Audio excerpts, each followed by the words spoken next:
સિલવાસામાં એક ગંભીર ઘટના સામે આવી છે। નરોડી કાકડ કડિયામાં ફળિયામાં 9 વર્ષના ભાવિક વિઘ્નેશ પટેલનું શંકાસ્પદ મોત।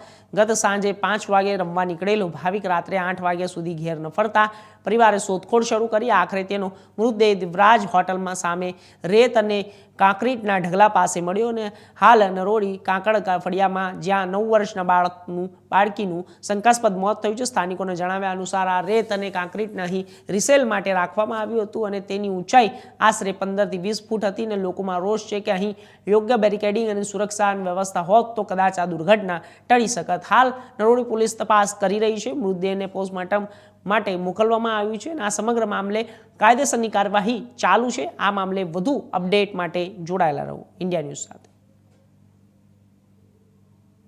तो रही थी, पुलिस वाले वाड़ी में ऐसा ढूंढ रहे थे, फिर यहाँ मिला। पुलिस वाले उधर सीसीटीवी कैमरा देख रहे थे, लड़का लोग गांव वाले ऐसे उधर उधर ढूंढा, डायरेक्ट हम लोग के साथ को आपके हिसाब से मामला हुआ है, किस तरह का मामला लग रहा है? मुझे मेरे लड़के को किसी ने मार के मैं ना चोट पहुंचाया, 9 लड़के क्या मनी रही इतना मेरे लड़के को मैं ऐसा आँख ही निकल आई मेरे की 9 का बच्चा था।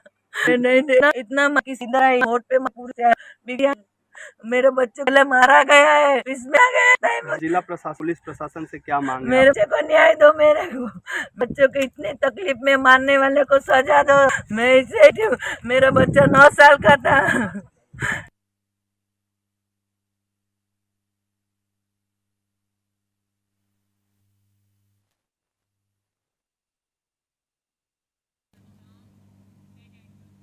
तो हाल समाचारों